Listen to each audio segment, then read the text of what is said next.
बरोबर मी असं सांगितलं की प्रत्येक ठिकाणी काहीतरी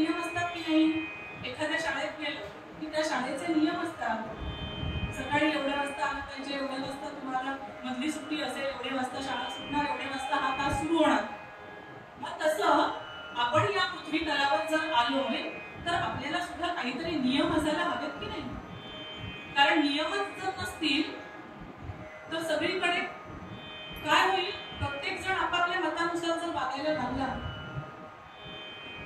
कारण दोन शब्द आहेत, उपासना आणि धर्म.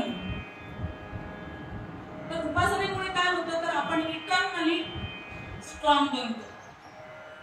ते पाश्चात्यांना मान्य आहे, इटर्नली स्ट्रॉंग बनतो. पण ज्या गोष्टी त्यांच्याकडे नाहीतच त्याच्यासाठी त्यांच्याकडे त्या प्रतिशब्द असण्याचा संबंधच नाही. त्यामुळे जरी आपण रूढार्थाने धर्माचं ट्रान्सलेशन इंग्लिशमध्ये धर्म या शब्दाचं रिलिजन असं करतो, पण धर्माची व्याप्ती आणि रिलिजनची व्याप्ती ही सारखी नाहीये. धर्म हा खूप व्यापक अर्थाने वापरलेला शब्द आहे आणि रिलिजन हा एका ठराविक पंथासाठी वापरलेला शब्द आहे.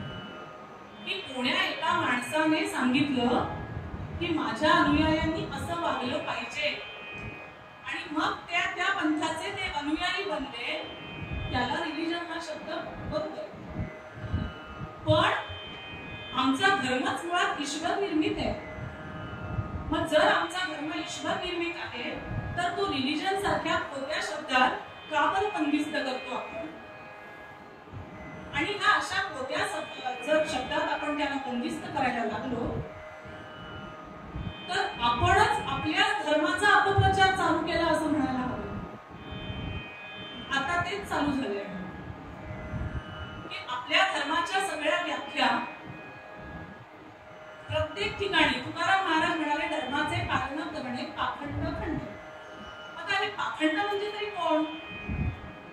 कुणाचं खंडन करायचं? आपण आपल्या धर्माचं पालन करायलाच हवं, त्याचा प्रसार करायलाच हवा. मग हे पाखंड म्हणजे कोण? पाखंडी लोक म्हणजे असे लोक की जे धर्माचं आचरण करत नाहीत किंवा ते करणाऱ्या लोकांना करू देत नाहीत, ते सुद्धा पाखंडच नाही. मग हे कोण असतात? तर हे राजकारणी लोक असतात, हे स्वतःला सो कॉल्ड समाजसेवक म्हणणारे लोक असतात, पुढारी लोक असतात. बऱ्याच प्रकारचे लोक हे या पाखंडी लोकांमध्ये येतात. आणि मग हे सगळे जे पाखंडी लोक असतात यांचं खंडन जर आपण वेळेवर केलं नाही, त्यांना प्रत्युत्तर जर दिलं नाही तर मग ते आपल्याच डोईजड होतं. आणि मग यांना प्रत्युत्तर कसं द्यायचं? तुकाराम महाराजांनी लगेच पुढच्या चरणात सांगितलंय की प्रत्युत्तर कसं द्यायचं? तीक्ष्ण उत्तरे हाती घेऊन बाण फिरे. या लोकांना गोड बोलून समजावण्यात काही अर्थच नाहीये. त्यांच्यासाठी तीक्ष्ण उत्तर हवं. आणि या हिचं असं तीक्ष्ण उत्तर जर आपल्याला द्यायचं असेल तर आपल्याला काय करायला हवं? तर बरोबरीने नामाचा प्रसार करायला हवा. तुकाराम महाराजांनी सांगूनच ठेवलंय, बीज वाढवावे नाम. कारण जिथे लोक एकत्र येतील तिथेच धर्मप्रसार सुरू होईल. आपल्याला समर्थ रामदासांनी सुद्धा हेच सांगितलं नाही का? सामर्थ्य आहे चळवळीचे, जो जे करील तयाचे, परंतु ते भगवंताचे अधिष्ठान पाहिजे. सामर्थ्य चळवळीचं आहेच. एकत्र आपण आल्याशिवाय काही होऊ शकत नाही. आणि म्हणून हा उपक्रम जो सुरू केलेला आहे कर्जतच्या सोहम समूह आणि रायगड कीर्तन समूहाचा, जो कर्जत भागात राहणारे जे लोक आहेत सगळे कीर्तन समूहाचे जे प्रतिनिधी आहेत, तो इतका स्तुत्य आहे की या निमित्ताने चांगल्या कारणासाठी लोक एकत्र येतात. महिन्यातून एक दिवस का महिना याची गरज निर्माण झाली आहे. कारण आता तुम्हाला माहिती असेल की आम्ही जेव्हा जन्माची कीर्तन करायला जातो तेव्हाचा अनुभव काय असतो? कीर्तन सुरू व्हायच्या वेळेला देवाचे पुजारी, पेटी तबलावाले आणि ज्यांचं अगदी काहीतरी अडकलंय त्या कीर्तनामुळे तेवढेच लोक कीर्तनाला येतात आणि मग हळूहळू प्रसाद मिळायच्या वेळेपर्यंत सगळे हजर होतात. ही परिस्थिती निर्माण झालीये, सगळीकडे नाहीये बरं का. मी आत्ताच रामनवमीच्या कीर्तनासाठी सातपाटीला गेले होते, पालघर सातपाटीला. जवळपास 600 ते 700 लोक कीर्तन सुरू व्हायच्या वेळेला बसलेली होती. म्हणजे मला इतकं छान वाटलं की बऱ्याच दिवसानंतर मी एवढ्या जास्त लोकांच्या समोर कीर्तन केलं असेल. कारण आजकाल कीर्तनाला दिवस चांगले आलेत एका अर्थाने की लोक कीर्तन करायला सुरुवात केली, लोकांनी वळायला लागली, तरुण मुलं सुद्धा कीर्तन करायला शिकायला लागली. पण प्रेक्षक किंवा श्रोत्यांच्या दृष्टीने मात्र एवढे काही चांगले दिवस अजून आलेले नाही. पण हे जर असंच पुढे चालू राहिलं, अशाच प्रकारचे उपक्रम होत राहिले, तर ही जी सामूहिक उपासना होते या सामूहिक उपासनेचा परिणाम म्हणून त्याच्यातूनच पुढे धर्मरक्षण होणार असते. पुढे तुकाराम महाराजांनी सांगितलं की कुठल्याही प्रकारची भीडभाड ठेवू नका, कुणालाही न घाबरता स्वतःच्या धर्माचं आचरण तुम्ही करा, सगळ्यांनी करावं असं सांगितलंय. आणि सानाथ हो, कारण आपल्याकडे असं आहे की तरुण लोक हे कीर्तनाला येऊन बसण्यासाठी नसतात, असा एक समज आपल्याकडे रूढार्थाने रूढ झालेला आहे. पण त्याच लोकांनी खरं तर येऊन बसण्याची गरज असते. म्हणजे वरवर पाहता तुकाराम महाराजांचा जो अभंग आहे आपल्या आयुष्याचं जणू काही सारच सांगतोय की आपल्याला आपल्या जन्मापासून आपल्या मृत्यूपर्यंत, नवे जन्माच्या आधीपासून मृत्यूनंतर पर्यंत काय काय करायला हवं आणि काय करायला नको हे सांगणाराच हा अभंग आहे. मग लोक म्हणतात काय तुम्ही सारखं धर्म धर्म धर्म करता, तो जुना झालाय आता, ते गुरसटलेले विचार आहेत.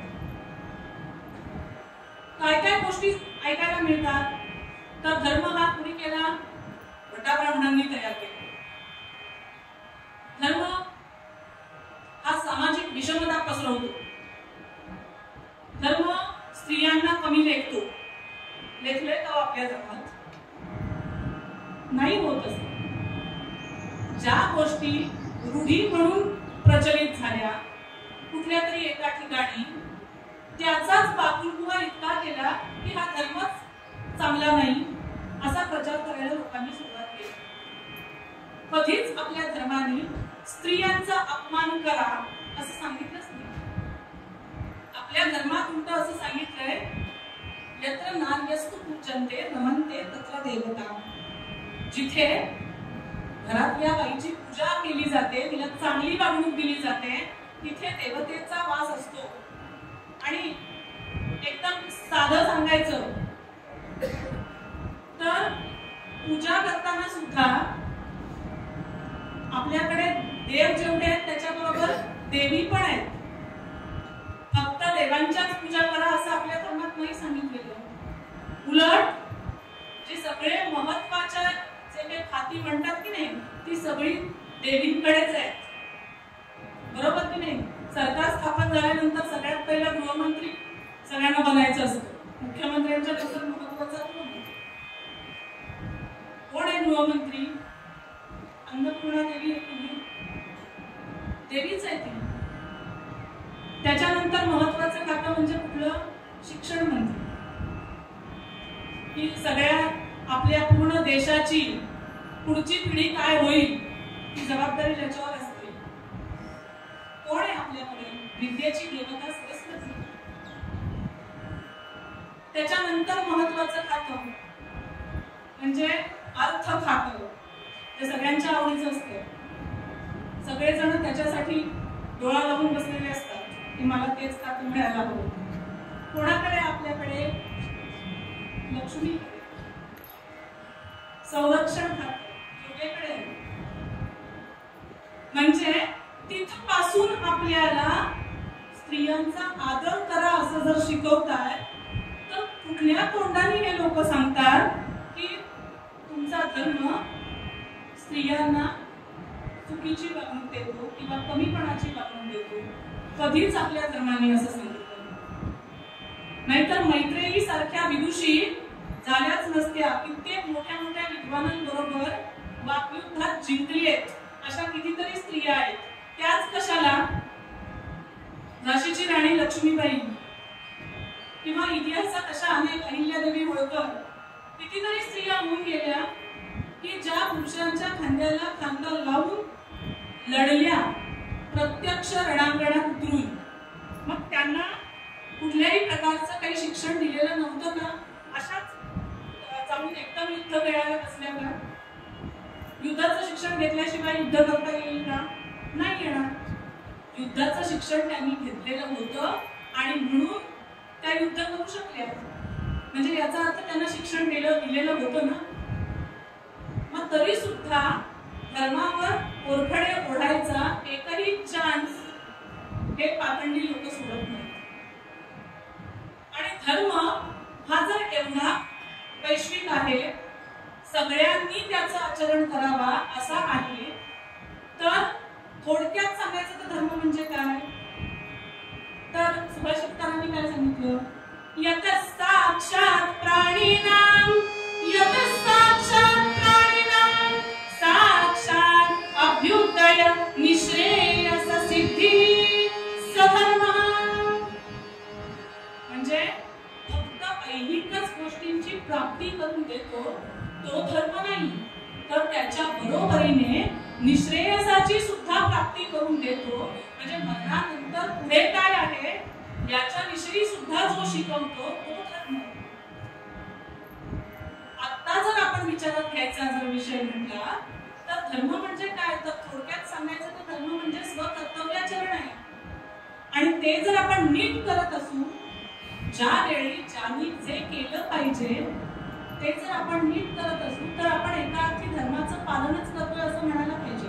पण आपल्याकडे गंमत अशी झाली आहे, पु ल देशपांडे एका ठिकाणी त्यांनी म्हणून ठेवलेलं आहे की आमच्या आजच्या समाजाची अवस्था अशी झाली आहे की सोळं सोडलंय आणि ओळं सापडत. म्हणजे मला जसं हवं तसा मी धर्माचा अर्थ. जसं दारू पिणारे लोक असतात की नाही, ते दारू पिणं चुकीचंच आहे, पण तरी सुद्धा नाही मी फक्त टॉनिक म्हणून थोडीशी असं दारूचं समर्थन करताना दिसतात की नाही. तसंच धर्म हा फक्त मला हवा तेव्हा मी धार्मिक, पण त्याचा मला काही करायचं त्याच्यामध्ये अडचण यायला लागली की मी धार्मिक नाही. म्हणजे मला जेवढा हवंय तेवढंच मी बघणार. कारण आपल्याकडे गोष्टी सांगितल्या जातात, रामकृष्णांच्या गोष्टी सांगितल्या जातात आणि त्याच्यामधून मुलांवर संस्कार, धर्माचे संस्कार व्हावेत असं अभिप्रेत आहे. मग आम्ही फक्त एकच गोष्ट लक्षात घेतो की कृष्णाला 16,108 लग्न केली होती कृष्णाने, हेच विचारात घेतो. पण ती लग्न कुठल्या परिस्थितीत केली होती हे विचारात घेत नाही. म्हणजे त्यांनी 16,108 लग्न केली होती, म्हणजे तशी काय आपल्याला हवी आहे का परवानगी? असं आहे. मग कशी झाली होती ही लग्न? 16,100 स्त्रिया तर नरकासुराच्या तावडीतून सोडवलेल्या होत्या. म्हणजे आजच्या काळात सुद्धा कित्येक वर्षानंतर, युगानंतर आत्ताही एखाद्या मुलीवर जर अत्याचार झालेला असेल, एखाद्या वाईट दुष्कृत्य करणाऱ्या माणसाने जर तिच्याबरोबर काहीतरी चुकीचं कृत्य केलेलं असेल, तर त्या मुलीला परत समाजात वावरण्यासाठी अत्यंत प्रयत्न करायला लागतात. घरातली लोक सुद्धा कधी कधी तिला घरी नीटपणे वागणूक देत नाहीत. मग तो तर काळ कुठला होता, तरी शक्य होतं का ते? नरकासुरासारख्या एका असुराच्या तावडीत 16,100 स्त्रिया होत्या, मुली होत्या. आणि त्या मुलींना सोडवल्यानंतर या मुलींना जी वागणूक, मानाची वागणूक मिळायला हवी, जी आदराची वागणूक मिळायला हवी, ती त्यांच्या घरी गेल्या तर त्यांना मिळणार नाही कदाचित. आणि म्हणून त्यांना आदराची वागणूक मिळावी म्हणून सगळ्यांजवळ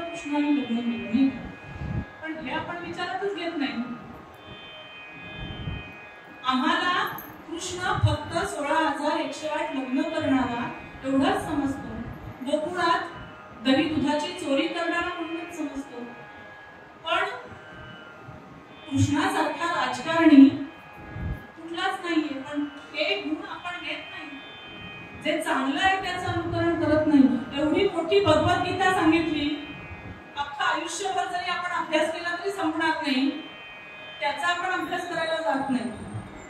पण जे चुकीचं आहे त्याचं मात्र लगेच, जे आपल्याला आता आचरणात आणायचं नाहीये तेवढं मात्र बरोबर आपण घ्यायला जातो. त्याच्या मागची पार्श्वभूमी लक्षात घ्यायची.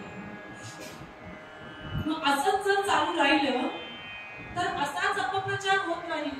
आणि मग अमेरिकेत भगवद्गीतेचा अभ्यास करणारं मंडळ आहे, तिथे भगवद्गीतेचा अभ्यास होतो आणि मग त्यांनी सांगितल्यानंतर आपण ते ऐकतो. पण तेच आपल्याकडे सांगितलं तर तुम्हाला काही कळत नाही. सोपी गोष्ट आहे की एखाद्या कापलेल्या जखमेवर पटकन हळद लावायची. हे काय आपल्याला शाळेत जायची गरज नसते याच्यासाठी. शाळेत अजिबात न गेलेल्या माझ्या आजीला पण माहिती होती की कापल्यानंतर त्याच्यावर हळद घालायची. कदाचित हळद अँटीसेप्टिक आहे तुला माहिती नसेल, तर अँटीसेप्टिक हा शब्द माहिती नसेल, पण हळद घातल्यावर बरं वाटतं एवढं माहिती होतं ना. खोकला झाल्यानंतर हळद घालून दूध प्यायचं गरम, हे तिला माहिती होतं. त्याने काय होतं त्याचं मेडिकल रिझन काय आहे कदाचित तिला माहित नसेल, पण हे तिला माहित होतं. पण ते तिने सांगितल्यानंतर ते आउटडेटेड असतं, कारण की माझ्या आजीने सांगितलं ना. आणि तेच छान पॅकेटमध्ये टर्मरिक लॅटे बनवून मिळाला की मात्र आवडीने लोक पितात. का? कारण त्याला छान प्रकारे पाकिट बंद करून मिळालं ना. म्हणजे आपल्याच गोष्टी सांगण्यासाठी प्रत्येक वेळेला पाश्चिमात्य लोकच यायला हवीत का? काही गरज नाहीये. आपलं स्वकर्तव्याचरण करण्याचं जे काम आहे, आपल्या धर्माचं पालन करायचं काम आहे, ते शिकवण्यासाठी बाहेरचे लोक कशाला यायला हवे? आणि आपल्या धर्मातलेच विचार इतके प्रगल्भ आहेत की त्याचाच अभ्यास जर आपण करायचा ठरवला. आता मध्यंतरी मी एक व्याख्यानमाला होती की ज्याच्यात पुणे आणि मुंबई युनिव्हर्सिटीत संस्कृतचे जे अभ्यासक आहेत सगळे ते लेक्चर्स देणार होते. ती मी अटेंड केली की श्रुती स्मृती ग्रंथ जे आहेत हे सगळे काही आपल्याला अभ्यासणं शक्य नाही, प्रत्येक वाचणं आणि त्याचा अभ्यास करणं. त्याच्यावर त्यांची व्याख्यानं होती. तर त्या व्याख्यानांमध्ये मला असं कळलं की आपल्या स्मृतींमध्ये किंवा श्रुतींमध्ये जे जे लिहून ठेवलंय त्याच्यात इतका प्रगत विचार आहे की जो विचार अजूनपर्यंत आपल्याला सुद्धा कदाचित नवीन आहे.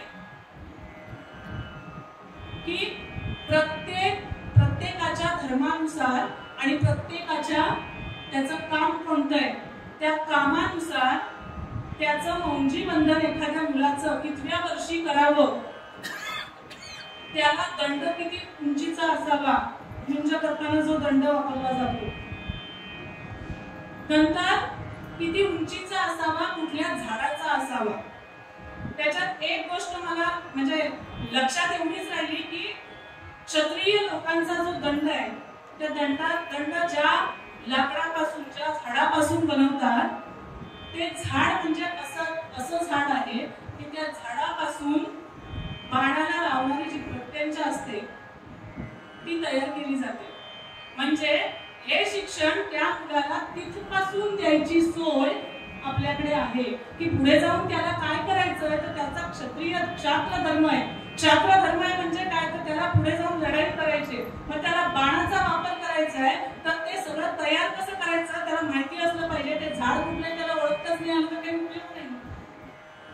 तिथपासून आपल्या धर्माच्या स्मृती ग्रंथांमध्ये विचार केला आहे. एवढंच काय, हिंदू कायदा जो आहे त्या कायद्यातल्या अनेक तरतुदी आपल्या स्मृती ग्रंथातून घेतलेल्या आहेत. की एखाद्याला आपल्या बिझनेस करण्यासाठी पार्टनर बनवून घ्यायचं असेल तर पार्टनर बनवताना तो कसा असावा, त्याच्याकडे कुठले गुण असायला हवेत हे सुद्धा आपल्या स्मृती ग्रंथात सांगितलंय. पण आपण त्याचा ते ऐकणारच नाही आणि त्याचा विचारच करत नाही. आपल्याला लोकांनी सांगितलं की मगच आपल्याला कळतं. त्याच्यानंतर जी पिढीजात येणारी संपत्ती आहे तिचं वाटप कसं करायचं कुठल्या मुलाला किती, कुठल्या मुलीला किती, कुठल्या प्रकारच्या मुलीला किती, हे सगळं आपल्या स्मृती ग्रंथात सांगितलं. मग एवढा जर प्रगल्भ विचार आपल्या ग्रंथांमध्ये केलेला आहे, तर तरी सुद्धा आपण त्याला आउटडेटेड म्हणून का बरं त्याचं प्रचलित करतोय काय कळत नाही. आपल्याकडे कसं झालंय ना, लोकांना मुभाच जास्त मिळाले, लिबर्टी जास्त मिळाली. ठीक आहे, नाही केलंच तरी चालेल, बाकीच्यांकडे असं नसतं बरं. हे असं करायला हवं म्हणजे असं करायलाच हवं, आणि त्याच्या वरती कोणी विचारत नाही काही. उलटे प्रश्न विचारणं फक्त आपल्याच मुलांना जमतं, बाकीची मुलं नाही बघत. साधं उदाहरण तुम्हाला मी सांगते. मी एक शिक्षिका आहे. एक दिवस मी प्रॅक्टिकल घेत होते आणि प्रॅक्टिकल घेऊन झालं, प्रॅक्टिकल संपलेलं होतं, पण वेळ शिल्लक होता माझ्या तासाचा. ती मुलं त्यांचं काहीतरी करत बसलेली होती, मी माझं काम करत समोर बसले होते. त्यांच्यात गप्पा चालू होत्या, मुली बसलेल्या होत्या समोर, त्या गप्पा मारत होत्या. त्या गप्पा मारताना एका मुलीने दुसऱ्या मुलीला विचारलं, क्यों रे आज तूने कान का पहना नहीं? तर त्याच्यावर ही दुसरी मुलगी सांगते की नाही, मला ना छोटेच कानातले घालायला आवडतात, मोठे काही आवडत नाही, आणि माझे जे छोटे कानातले आहेत ते हरवले, त्यामुळे आता नवीन छोटे कानातले घेईन तेव्हा मी घालेन. तर तुम लोग कुछ चलता है काम में नहीं पहना? नाही, आमच्याकडे असं काही नसतं, तुमच्या मनानुसार तुम्हाला घालायचं असेल तर घाला, नसतील घालायचं ते घालूया. आणि मग ही मुलगी तिला विचारते की आता तू तर हे सगळं बांधलेलं आहेस, डोकं, कान तुझे दिसतही नाही, मग जर तुझे कान दिसतच नाहीये तर तू कानात घातलेस काय नाही घातलेस काय कुठे कळणार आहे? त्याच्यावर त्या मुलीचं जे उत्तर होतं ना, डोकं बांधलेल्या, ते महत्वाचं. ते उत्तर असं होतं कि ऐसे कुछ नहीं है, दिखने दो या नहीं दिखने दो, लेकिन हम लोग को ऐसा ही कहा गया है कि कान में पहनने का ही है, इट्स कंपल्सरी. त्यामुळे कानात घातलंच पाहिजे, भलेही ते दिसू दे किंवा दिसू दे नको, कारण आम्हाला ते तसंच शिकवलंय आमच्या घरात. आणि तेच दुसरी मुलगी उत्तर देणारी आपलीच होती. तुम्हाला वाटलं तर घाला, नाही वाटलं तर नका.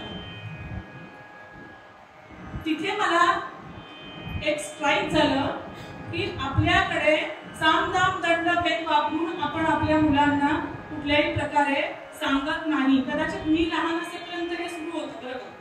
म्हणजे मी जेव्हा लहान होते की जेव्हा आई बाबांनी मला सांगावं आणि मी ऐकावं अशा वयात होते. माझ्या वयाची जी लोक आहेत अगदी 40 पर्यंतची आहेत समजा, ती 35-40 वर्षाच्या वयापर्यंत आई वडील जे सांगतील ते प्रमाण मानण्याची पद्धत होती. किमान 10, 12, 15 वर्षाची मुलं होईपर्यंत आई वडिलांचं ऐकायची.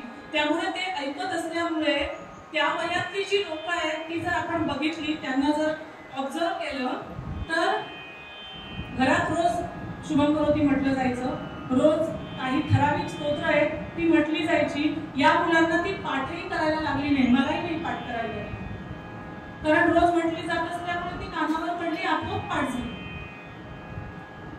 पण त्याच्या पुढची जी पिढी आता आहे तर यांना मात्र आपल्याला हेतू पुरस्कार हे सगळं शिकवायला लागणार आहे.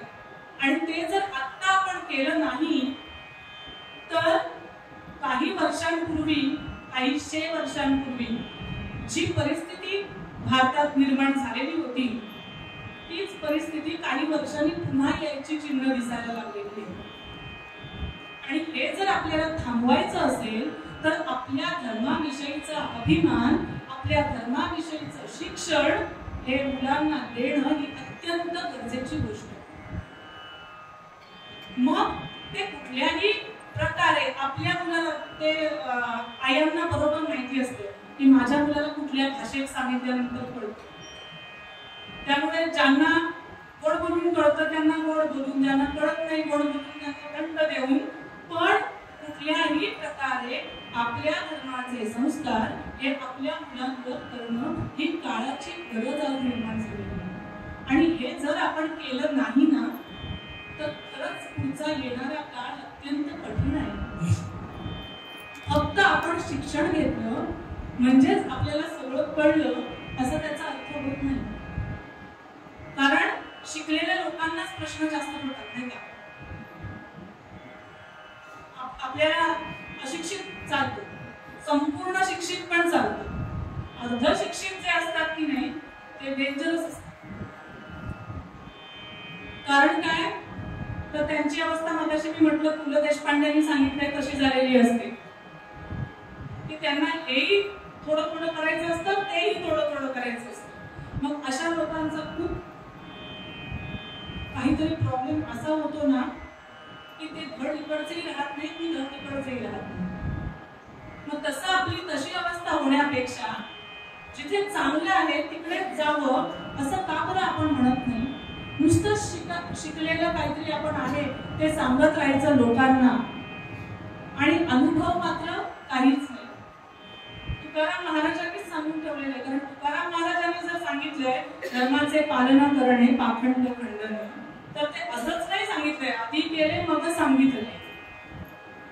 त्यांनीच त्यांच्या एका अभंगात म्हणून ठेवलंय तुका म्हणे सत्य सांगे, तुका म्हणे सत्य सांगे आले अनुभवाच्या अंगे. सगळं सत्यच आपल्या संत मंडळींनी सांगितलंय. फक्त तुकाराम महाराज नाही तर संतांच्या मांदियाळीतल्या सगळ्या संतांनी समाजातलं जे सत्य आहे ते अत्यंत परखडपणे सांगितलंय. आणि नुसतं सांगितलं नाही तर आधी अनुभव घेतला आणि मग सांगितलं. आणि त्यामुळे त्यांनी सांगितलेल्या गोष्टींकडे आपण दुर्लक्ष करणं शक्यच नाही. मी सांगते तर मॅडम काय सांगतात त्यांचं ऐकण्याची खरंच नाही, कारण तेवढी आपली विद्वत्ताच नाही. पण तुकाराम महाराजांनी जे सांगितलं ते नक्कीच ऐकायला हवं नाही का. कारण ओरडून ओरडून जर तुकाराम महाराज सांगतायत, एकच अभंग नाही अजून एक तुकाराम महाराजांचा अभंग आहे ज्याला तुकाराम महाराज काय सांगतात, धर्म रक्षावयासाठी करणे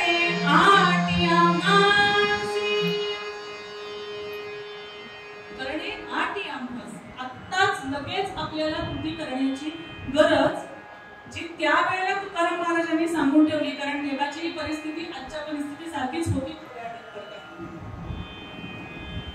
आणि म्हणून तुकाराम महाराज असतील किंवा समर्थ रामदास असतील यांना धर्माच्या प्रचारासाठी प्रयत्न करायला लागले. धर्मप्रसार आणि धर्माचं पालन होण्यासाठी प्रयत्न करावे लागले. ते त्यांनी केले म्हणून आज आपण इथे छान देवळात कीर्तनाला उभं राहू शकले. कारण एका चांगले लेखक आहेत त्यांनी लिहून ठेवलंय कुणाविषयी, छत्रपती शिवाजी महाराजांविषयी की तुम्ही नसतात तर नसती दिसली अंगणात तुळस, तुम्ही नसतात तर नसती दिसली अंगणात तुळस, तुम्ही नसतात तर नसते दिसले मंदिराचे कळस, तुम्ही नसतात तर सुवासिनींच्या नसतं कुंकुमाथी. असं सांगून ठेवलंय. कारण जे कार्य छत्रपती शिवाजी महाराजांनी केलंय आणि जसं कडक शासन शिवाजी महाराज द्यायचे ते जर आपण बघितलं तर तसं शासन जर आज सुरुवात केली आपण द्यायला तर नक्कीच जे विष्णुत्यांकडे जाणारे लोक आहेत ते नक्कीच सरळ होतील. पण आपण ते मात्र करत नाही, तिकडे लक्ष देत नाही. आपल्याला फक्त काय कळतं की धर्म म्हणजे कुठला तरी काहीतरी घुसघटलेला विचार आहे. असं नाही आहे. आपला धर्म हा पाश्चिमात्यांच्या रिलिजन प्रमाणे संकुचित नाहीये. आपला धर्म हा अत्यंत प्रगल्भ, अत्यंत वैश्विक आहे आणि तो सर्व समावेशक आहे, सर्वांना सामावून घेणारा आहे. कारण सकाळी उठल्यापासून रात्री झोपेपर्यंत काय काय करावं हे फक्त आपल्या धर्मात सांगितलं. स्वच्छतेच्या सवयींपासून सगळं आपल्या धर्मात सांगितलंय. मग तरीही आपण धर्माचं आचरण करायला का बरं मागे पडावं? तुकाराम महाराजांनी सांगून ठेवले, त्यांचं तरी आता ऐकावं, आणि जर आपण हे केलं नाही तर पुढची परिस्थिती अत्यंत कठीण निर्माण होईल. त्यामुळे तुकाराम महाराजांनी जे सांगितलं ते आपण आचरणात आणूया. मूळ पद्यात तुकाराम महाराज धर्माचे पालन करणे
श्रीराम. आज ज्यांची कीर्तन सेवा इथे होते, मी शब्द वापरेन खणखणीत कीर्तन सेवा. आमच्या रायगड कीर्तन संकुलातल्या उच्च विद्याविभूषित कीर्तनकारांपैकी एक कीर्तनकार आज आपल्या समोर आहेत. अशी त्यांच्या बोलण्यात धावता उल्लेख आला. शिक्षण क्षेत्रातले अनेक मंडळी बसले तिकडे इकडे म्हणून मुद्दामून सांगतो. सौभाग्यवती हरिभक्तीपरायण मनस्वी मंदार गद्रे पदवे MSc BEd आहेत. MSc ला फिजिक्स विषय होता, म्हणजे विज्ञानाचा पायाही लक्षात आपल्या आला असेल. बार्न्स स्कूल जे पनवेलमध्ये प्रसिद्ध आहे त्याच्या ज्युनियर कॉलेजमध्ये लेक्चरर आहे. मुळात कीर्तनाची सुरुवातच खणखणीत गुरूंपासून झाली. वैकुंठवासी धर्मदास नरेंद्रबुवा हटेबुवांना मुखज्ञाचं महाराष्ट्रात खरं कोणीच नाही.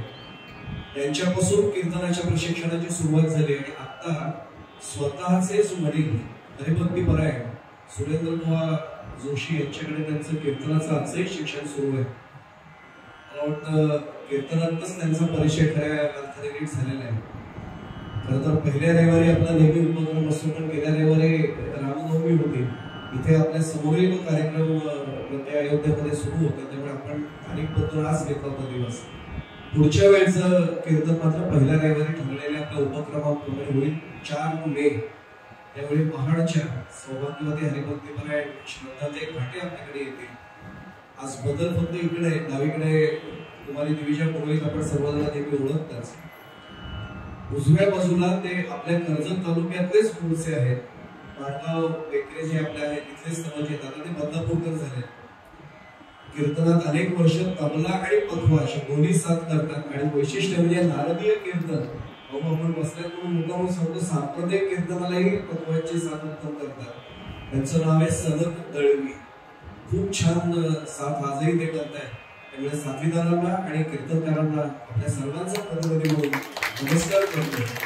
पुन्हा एकदा नेहमीचीच माझी भावना, आपण सर्व श्रोतृवर्ग आम्ही नेहमी सांगत असतो की अत्यंत जाणकार श्रोतृवर्ग मिळणं हाच महत्वाचा भाग असतो. तो इथे आपल्याला अनुभवता येतो. आमच्या सोहम संवादी कीर्तन संकुलाच्या वतीने मंदिराच्या विश्वस्तांना पुन्हा एकदा मनपूर्वक नमस्कार. कारण आपल्या पाठबळामुळे हा उपक्रम गेली 5 वर्ष आता पूर्ण झाले. अखंडपणाने हा केवळ या मंदिराच्या विश्वस्तांचा, म्हणजे आपल्याला सांगायला हरकत नाही. मागच्या वेळी बोंद्रेबुवा आले होते, तो पडदा लावायचा राहिला होता. स्वतः अध्यक्ष सुद्धा पडदा लावायला ते वरती चढून पडदा लावण्याचं काम करत होते. त्यामुळे इथली सगळी विश्वस्त मंडळी आणि त्याचे सर्व सहकारी यांच्यासाठी पुन्हा एकदा आदरपूर्वक वंदन करतो. पुढची सुरू पुन्हा एकदा हरिभक्तीपरायण सौभाग्यवती मनस्वी मला राहवत नाही म्हणून सांगतो. नावात काय असे शेक्सपियर म्हणला, पण मनस्वी व्यक्तिमत्व नावाप्रमाणे कसं आहे हे आपल्या समोर आलं आहे. पुन्हा एकदा आपल्याला नमस्कार करतो.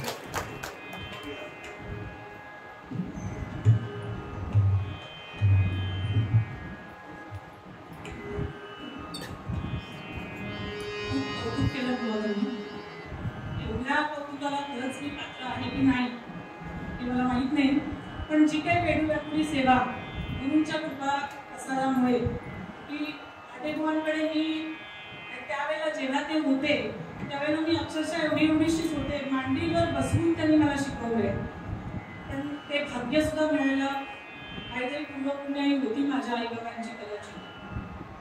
त्यामुळे त्यांचं कीर्तन बघूनच लहानाची मोठी झालेली असल्यामुळे कदाचित जो थोडासा स्पष्टवक्तेपणा आलाय तो तिथून आलेला आहे.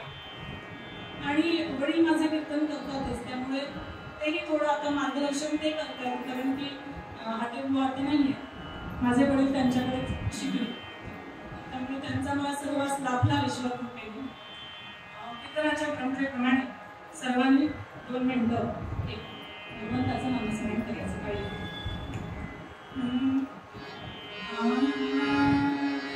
रघुपती राघव राजा राम सीत पावन सीताराम रघुपती राघव राजा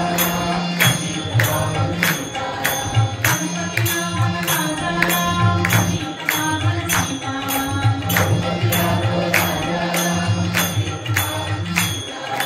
रघुपती राघव राजा राम सीत पावन सीताराम रघुपती राघव राजा राम सीत पावन सीताराम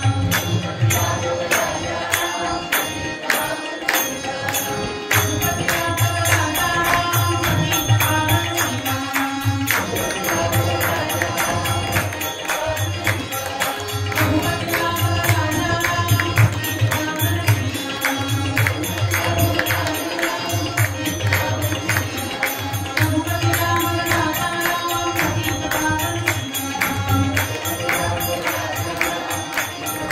रघुपती राघव राजा राम सीत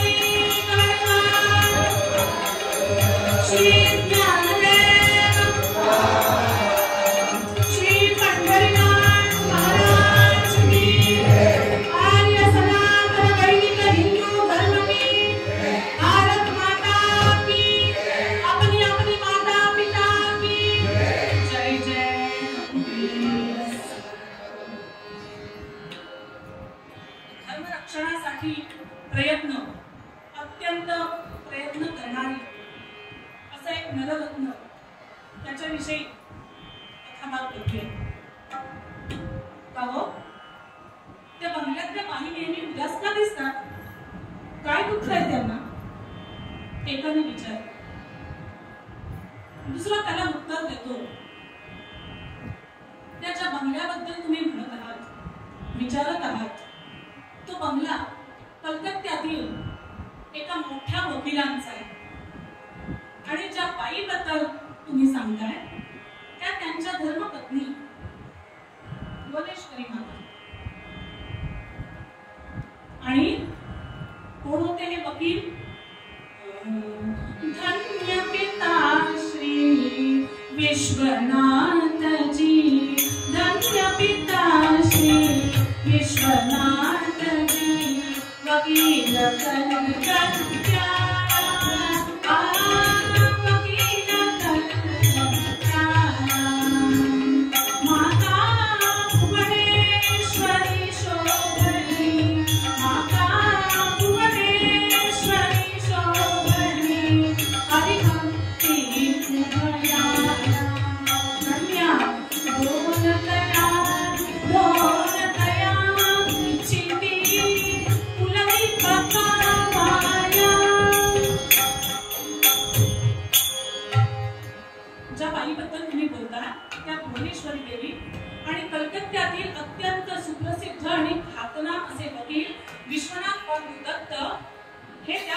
मालक आहेत.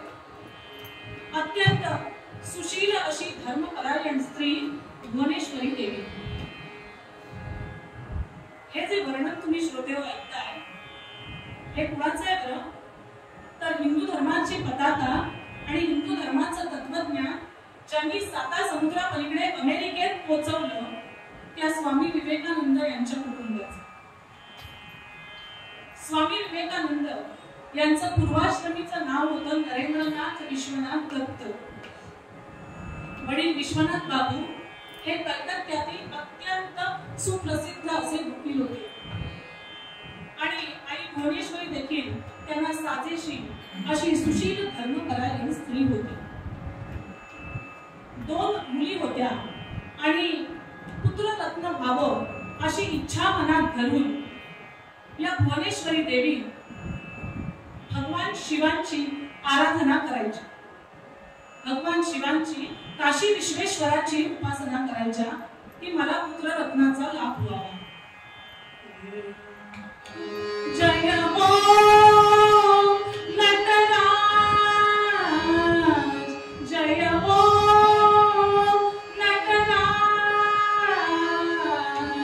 गंगाधर शंभो हे नटराज, गंगाधर शंभो हे नटराज, जय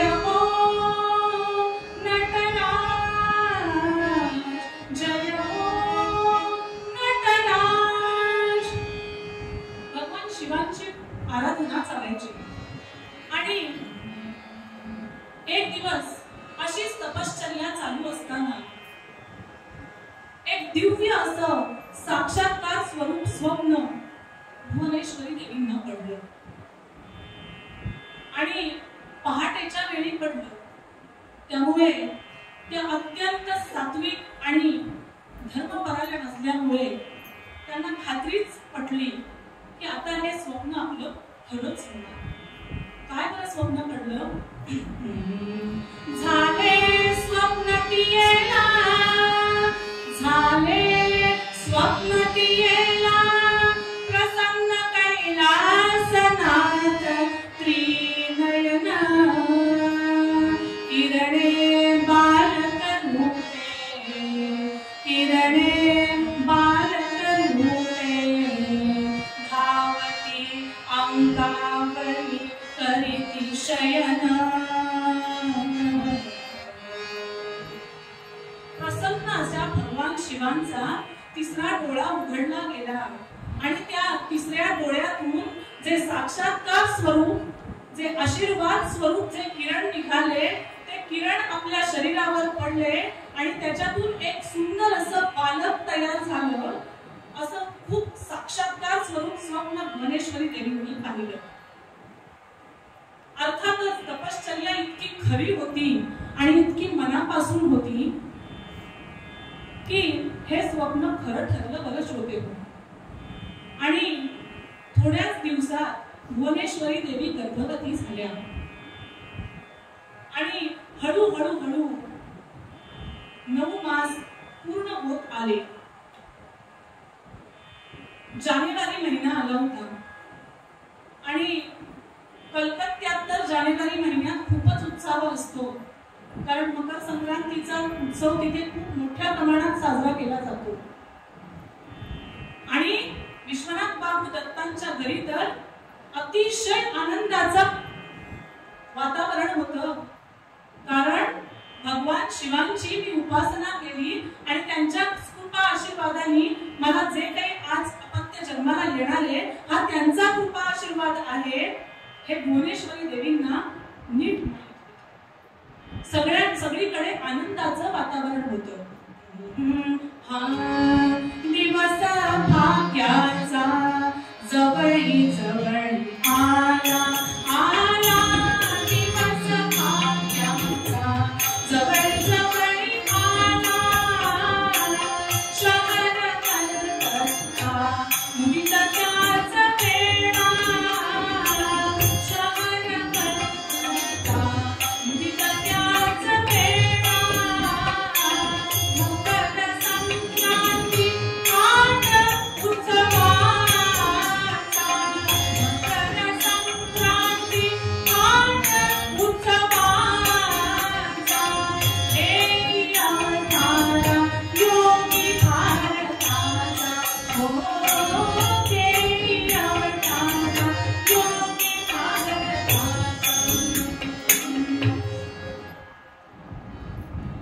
तो दिवस हळूहळू जवळ आला. पूर्वी संक्रांत 2 दिवस आधी येत असे काही वर्षांपूर्वी, कारण हा दिवस कुठला होता तर पौष कृष्ण सप्तमी सोमवार होता.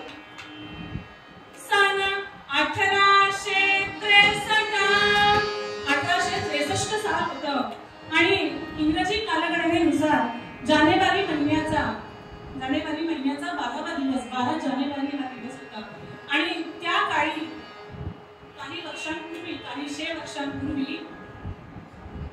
12 जानेवारीला संक्रांत येत असे आणि सगळीकडे उत्सवाचं वातावरण होतं.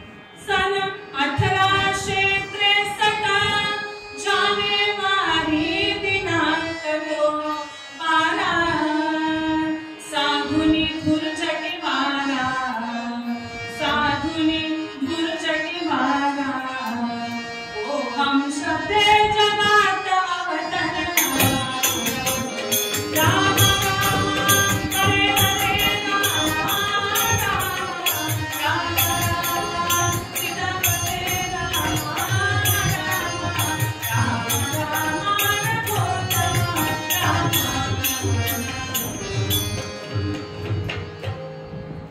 पौष कृष्ण सप्तमी सोमवार 12 जानेवारी 1863.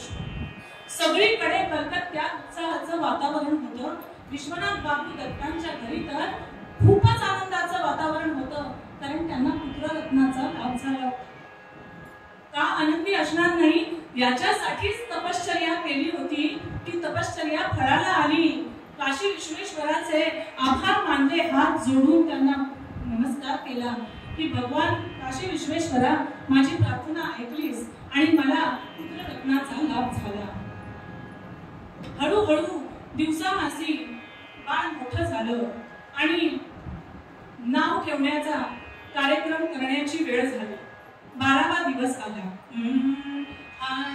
दिवस 12वा नाव ठेवण्याला दिवस 12वा नाव ठेवण्याला कोण ठेवला नाव नरेंद्राला कोण ठेवला नाव नरेंद्राला परिवीरेश्वर नाम बालकाला परिवीरेश्वर नाम बालकाला देई सोपा माऊली सोपावाला ओ देई सोपा माऊली सोपावाला.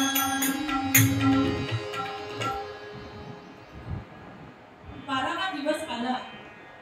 बाळाचं नामकरण करण्याचा सोहळा सुरू झाला. बाळाला पाळण्यात घातलं गेलं. आता नाव काय बरं ठेवायचं बाळाचं?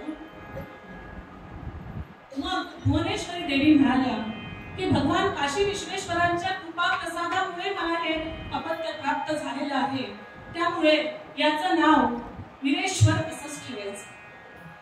म्हणून पाळण्यातलं नाव वीरेश्वर ठेवलं गेलं. आणि मग आपल्याकडे असतं ना, हात मारायला वेगळं नाव ठेवतात, तसं नरेंद्रनाथ हे नाव ठेवलं गेलं. किंबहुना बंगाली बोलीनुसार नोरेन म्हणूनच जास्त प्रसिद्ध झालं. पण हा नोरेन लहान असताना भगवान शिवांच्या कृपा प्रसादाने प्राप्त झालेलं अपत्य होतं, त्यामुळे अत्यंत शीघ्र कोपी होती. म्हणजे त्याच्या या गागाला अतिशय लहान असतानाच ज्या त्याला सांभाळणाऱ्या दाया होत्या त्या सुद्धा घाबरायच्या, कारण याचा रागच एवढा होता. दिवसामासी वाढला बाळ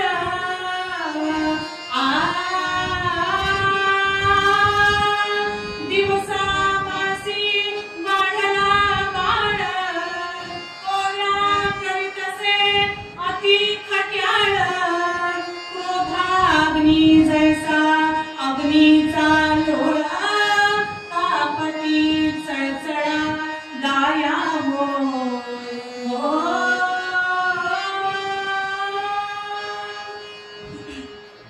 त्या दाया सुद्धा घाबरायच्या. पण आपलं मूल कसंही असलं तरी आईला बरोबर माहिती असतं की त्याला बरोबर आपल्या काबूत कसं ठेवायचं.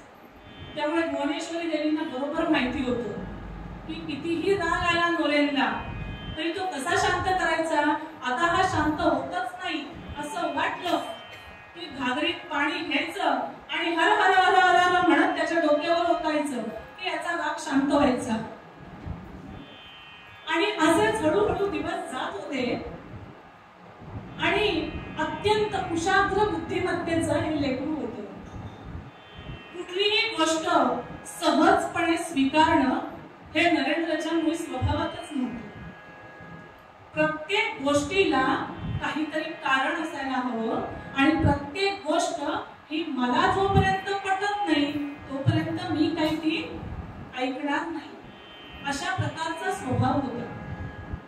त्यामुळे खूप लहान असताना अशी एक कथा नरेंद्राच्या जीवनातली सांगितली जाते की भगवान शिवांची उपासना तर तो करायचाच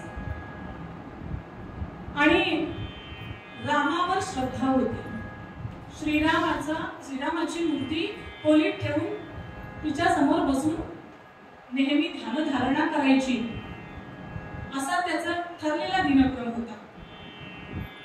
एकदा असं झालं की कुठेतरी घरात कोणीतरी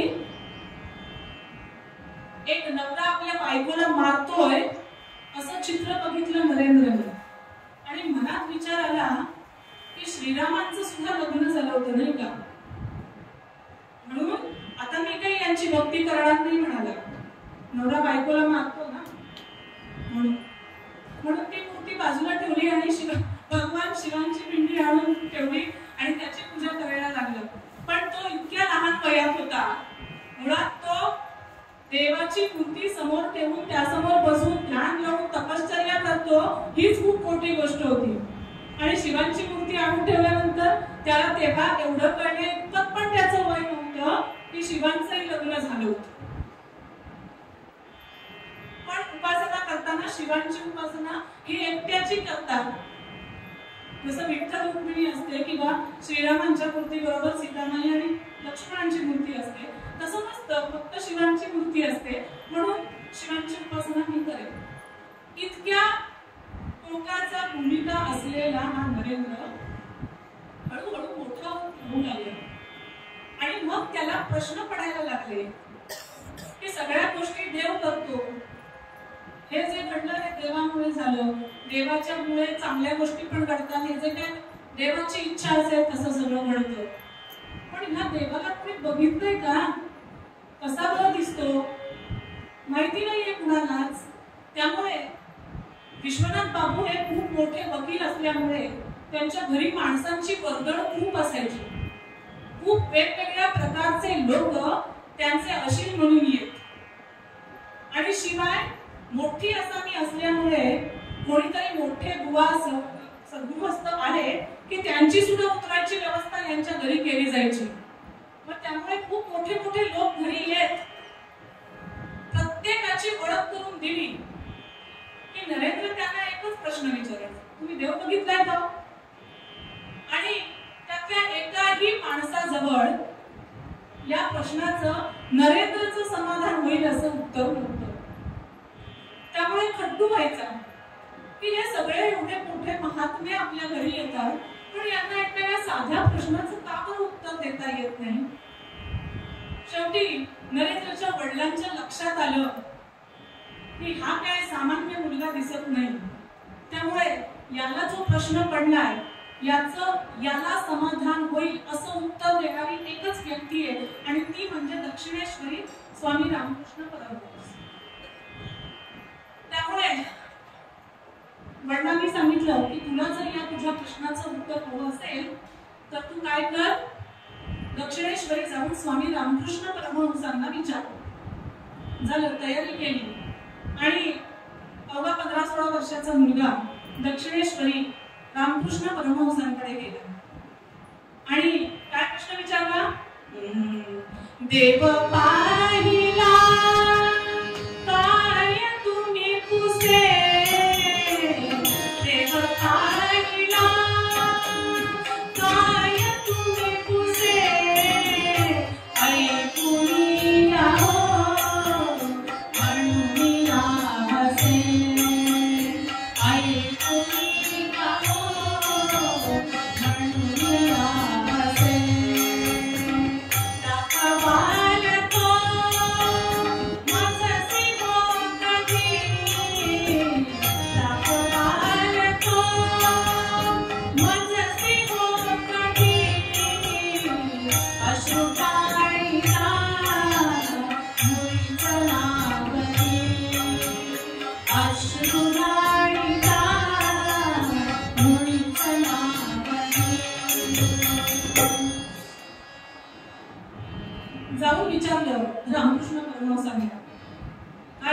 देव पाहिला का?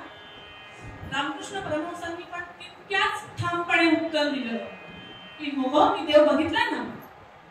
हो कसा बरं दिसतो, कधी बघितला, कुठे बघितला? मग म्हणाले जेवढा स्पष्टपणे मी तुला बघू शकतो तितक्याच स्पष्टपणे मी देवाला सुद्धा बघू शकतो. लगेच पुढचा प्रश्न, मला कधी दाखवणार? त्याच्यावर रामकृष्ण परमहंसांनी उत्तर दिलं की बाळा ऐक, धन सत्ता व्यक्तिस्तवा, धन सत्ता व्यक्तिस्तवा, रडती जगतात जीव असंख्यात, परिरडती देवास्तव, येईल भेटावयास जो अचित. बाळा, माणसं माणसासाठी रडतात, पैशासाठी रडतात, सत्तेसाठी सुद्धा रडतात, पण ज्यांनी हे विश्व निर्माण केलं, ज्यांनी तुम्हाला जन्माला घातलं, त्या जन्म देणाऱ्या देवासाठी मात्र कुणी रडत नाही रे. जर माणसं रडली, एखादा माणूस जर देवाच्या भेटीसाठी कळवळला तर तो नक्की भेटतो रे. मी तुला देव नक्की भेटवीन, पण तेवढी तळमळ असायला हवी. नरेंद्र म्हणाला ठीक आहे चालेल, कारण हा पहिलाच सत्पुरुष त्याला असा भेटला होता की ज्याने तुम्ही देव बघितलाय का या प्रश्नाचं त्याला समाधान होईल असं उत्तर दिलं होतं. झालं, नरेंद्र परत आला कलकत्त्याला, पण तो इतका भारावून गेला होता की आपल्याला जर का कोणी मार्गदर्शन करू शकत असेल तर ते रामकृष्ण परमहंसच आहेत, हे त्याच्या मनाने ठाम घेतलेलं होतं. पण आता हळूहळू नरेंद्रचं वय हे कॉलेजला जाणाऱ्या मुलांचं वय झालं. नरेंद्र कॉलेजला जायला लागला आणि कॉलेजला जाणाऱ्या शिकणाऱ्या नरेंद्रचं वरचेवर जाऊन असं रामकृष्ण परमहंसांना भेटणं हे काही त्याच्या मित्रांना काही रुचलं नाही, कारण त्यांनाही असंच वाटत होतं की हे देव धर्म वगैरे हे सगळं म्हातारपणी करायचे काम आहे. आता कॉलेजला जाणारा मुलगा आणि हा एकसारखा तिकडे रामकृष्ण परमहंसांकडे कशाला बरं जातो? त्यांनी सगळीकडे प्रचार करायला सुरुवात केली. काय वेडा झाला हा नरेंद्र फुकटच गेला, वेडा झाला हा नरेंद्र फुकटच गेला, वेडा झाला.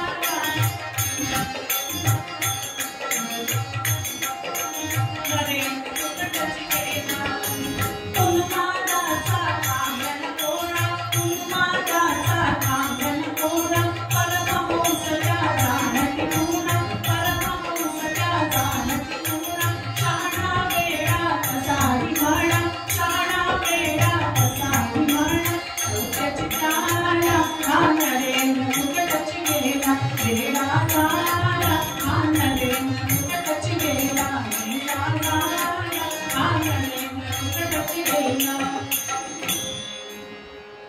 अरे हा नरेंद्र वेडा झाला आहे, हा एकसारखा तिकडे रामकृष्ण परमहंसांकडे जातो आणि तिकडे जाऊन काहीतरी देवदेव देवदेव करत असतो, देवाची तपश्चर्या वगैरे करायची असं म्हणत असतो. फुकट गेलाय हा. अहो एकदा तर या सगळ्या ध्यासातून नरेंद्रला बाहेर काढण्यासाठी त्यांनी एका वेश्येला पाठवलं त्याच्या मित्रांनी. समोर येऊन चित्र विचित्र हावभाव करत नाचणाऱ्या त्या स्त्रीला बघून नरेंद्र तिला म्हणाला, यौवन जीवन व्यर्थ दवडिसी, यौवन जीवन व्यर्थ दवडिसी, जाशील अधोगतीला, तारुण्याचा बहर कोसळे, तारुण्याचा बहर कोसळे, कोणी नये संगतीला, कोणी नये संगतीला. नरेंद्र म्हणाला दिसताय, छान तयार होऊन आलाय, तुमच्याकडे सौंदर्य आहे, म्हणून हे सगळे जे काही गुंगे आहेत हे तुमच्या आजूबाजूला फिरतायत. पण जेव्हा तुमचं वय होईल, जेव्हा हे सौंदर्य राहणार नाही, त्यावेळेला कोणीही तुमच्या जवळ फिरकणार सुद्धा नाही. तेव्हा हे सगळं सोडून द्या, ही चांगली गोष्ट नाहीये. श्रोतेहो, मेनका आली होती, पण हा विश्वामित्र नव्हता. तो शुकाचार्यासारखा विरागी योगीच होता.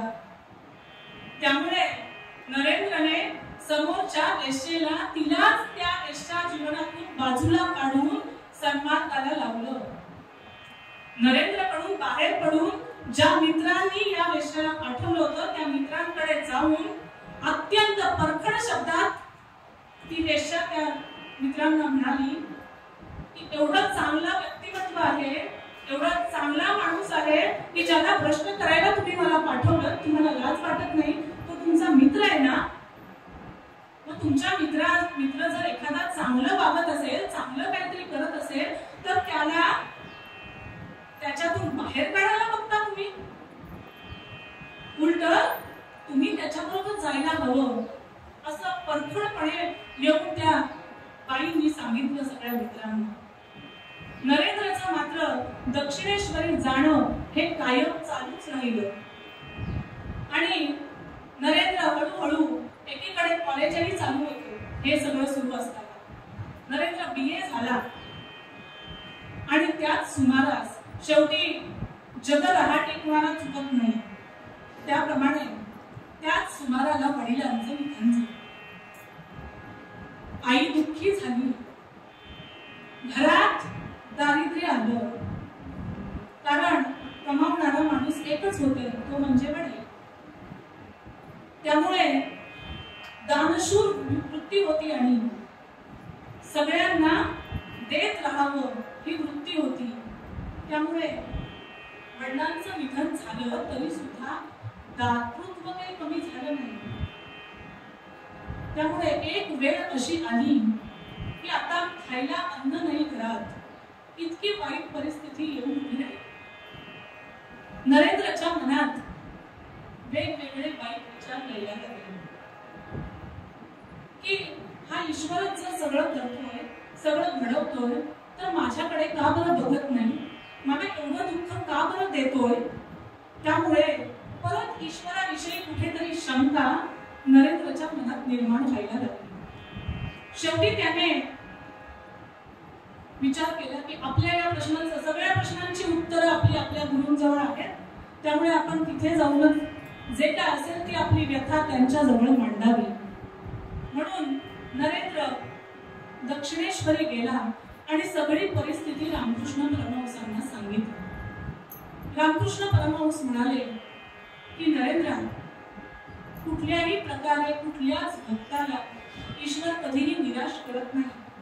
त्यामुळे रामकृष्ण परमहंस हे काली मातेचे निस्सीम भक्त होते. काली मातेच्या मंदिरातच ते राहायचे. त्यामुळे नरेंद्रला म्हणाले, तू असं कर, काली मातेच्या समोर उभा राहा, हात जोड आणि तुला जे काही हवंय ते मागून घे. असं म्हटलं, हात धरून काली मातेच्या गाभाऱ्यात घेऊन गेले. गाभाऱ्यात नरेंद्रला उभं केलं काली मातेच्या समोर हात जोडून, आणि गाभाऱ्याचा दरवाजा लावून घेतला आणि बाहेर येऊन उभे राहिले.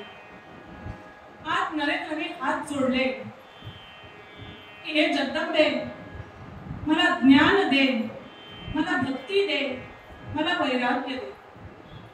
हात डोळे मिटल्यानंतर जे मागायला आलेला होता नरेंद्र, ते सगळं विसरला आणि काय मागितलं की मला ज्ञान दे, भक्ती दे, वैराग्य दे. बाहेर आला. बाहेर आल्यानंतर रामकृष्ण परमहंसांनी विचारलं, काय मागितलंस का, तुला काय हवं होतं ते सगळं? त्याच्यावर तो म्हणाला की नाही, माझ्या तोंडून हे असंच बोललं गेलं आपोआप. ते म्हणाले ठीक आहे, परत जा. असं कसं काहीतरी मागतोस? तुला जे हवंय ते मागून घे. तुला काय हवंय? अन्न हवंय, पैसा अडका हवाय, नोकरी हवी आहे, ते सगळं मागून घे. पुन्हा नरेंद्र गेला. पुन्हा काली मातेच्या समोर हात जोडले, डोळे मिटल्यानंतर पुन्हा नरेंद्रनी तेच मागितलं. मला ज्ञान दे, मला भक्ती दे आणि मला वैराग्य दे. असं 3-4 वेळा झाल्यानंतर नरेंद्र शेवटी रामकृष्ण परमहंसांना म्हणाला की कदाचित या सगळ्या ऐहिक सुखासाठी माझा जन्मच नाहीये, वैराग्यासाठीच माझा जन्म आहे, त्यामुळे मीच संन्यास आश्रम स्वीकारतो. त्याच्यावर रामकृष्ण परमहंस म्हणाले की आता तुला संन्यास आश्रम स्वीकारण्याची अजून वेळ आलेली ना, त्यामुळे तू काही आता संन्यास आश्रम स्वीकारू नको. आशीर्वाद दिला, मी तुझ्या अन्न पाण्याची नक्की सोय करेन, पण थोडे दिवस तरी किमान माझ्यासाठी तू गृहस्थाश्रमी राहा. कशासाठी माझ्यासाठी म्हणाले होते हे काही दिवसानंतर नरेंद्रला कळलं. नरेंद्रच्या खाण्यापिण्याची, घरच्या लोकांच्या खाण्यापिण्याची सोय झाली रामकृष्ण परमहंसांच्या आशीर्वादाने. पुढे जाऊन ओळखीतून एक नोकरी मिळाली, त्यामुळे घरचा गाडा हळूहळू सुरळीत सुरू झाला. पण दक्षिणेश्वरी जाणं मात्र कायम चालू राहिलं. आणि या मुलामध्ये काहीतरी वेगळं आहे हे रामकृष्ण परमहंसांनी सुद्धा ओळखलेलं होतं. आणि त्यांना हे कळून चुकलेलं होतं की आपला जो कोणी पुढचा अधिकारी असेल, वारस असेल, तर तो हाच असणार आहे, हेही त्यांना कळून चुकलं होतं. त्यामुळे जोपर्यंत मी आहे तोपर्यंत तू संन्यासाश्रम स्वीकारायचा नाही, असं रामकृष्ण परमहंसांनी त्यांना सांगितलं. काही दिवसानंतर रामकृष्ण परमहंसांना शेवटी जगदहाटीत असलेले जे काही रोग आहेत किंवा जे काही प्रपंचातले भोग आहेत ते कुणालाच चुकत नाहीत. त्यामुळे रामकृष्ण परमहंसांना कर्करोगाने त्रासलं आणि त्यातच पुढे त्यांचं निधन झालं. त्यांचं निधन झाल्यानंतर स्वामी विवेकानंद बनले. नरेंद्रचा स्वामी विवेकानंद झाला.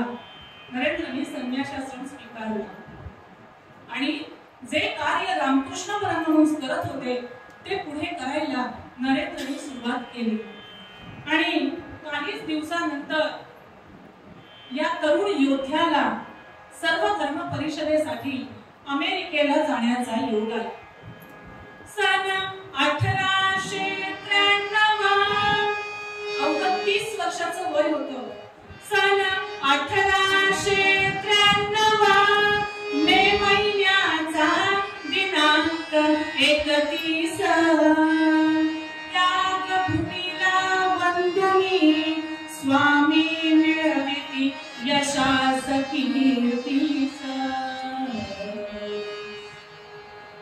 31 मे रोजी P&O या कंपनीच्या बोटीनं, त्या काळी पाश्चिमात्य ठिकाणी जायचं असेल तर बोटीने जायला लागायचं आणि 2 महिन्यांचा बोटीचा प्रवास असायचा.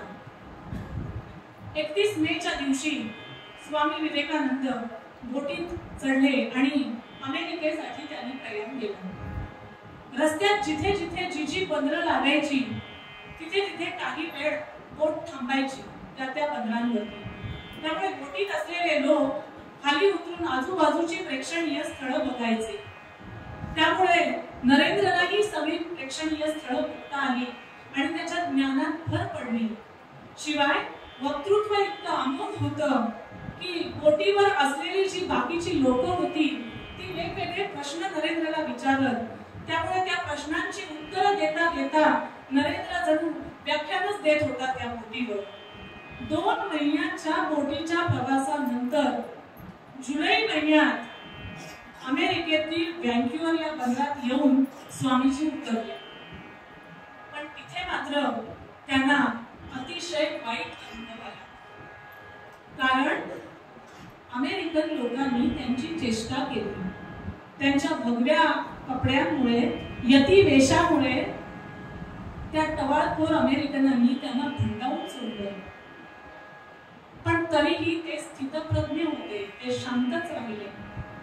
व्हँक्युव्हरहून त्यांना माहित होतं की सर्व धर्म परिषद शिकागोला भरणार आहे, म्हणून आगगाडीने शिकागोला जायला निघाले. माहिती काहीच नाही, राहायचं कुठे, खायचं काय, कशाचंच काहीच माहित नाही. सगळी रामार्पण करून आघाडीत बसले आणि आघाडीत बसल्यानंतर त्यांच्या असं लक्षात आलं की शिकागोला धर्म परिषद भरणार आहे, तिथे जाऊन मी पोहोचेन. पण तिथल्या ऑफिसमध्ये गेल्यानंतर असं कळलं की ते तिथे हव्या असलेल्या कुठल्याही संस्थेचे प्रतिनिधीच नव्हते. सर्व धर्म परिषदेत ज्यांना भाषण करायची संधी मिळणार होती त्यांच्यासाठी अट ही होती की त्यांनी नेमून दिलेल्या काही संस्थांचे प्रतिनिधीच फक्त त्याच्यात भाग घेऊ शकतात. त्यातल्या कुठल्याही संस्थेचे स्वामीजी प्रतिनिधी नव्हते. निराशा आली. आता काय करावं बरं?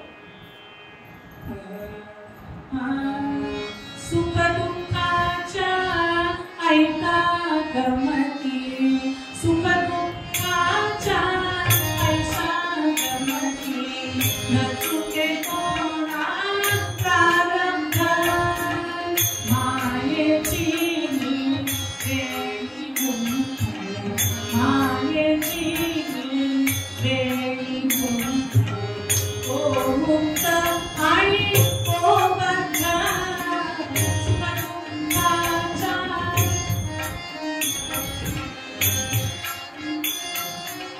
भारत तुझा योगीचा आला, भारत तुझा योगीचा आला, विषय टाळी सकळांना, विषय टाळी सकळांना, वाकाणे परी मोहित केले, वाकाणे परी मोहित केले, ठाऊक झाले जगताला.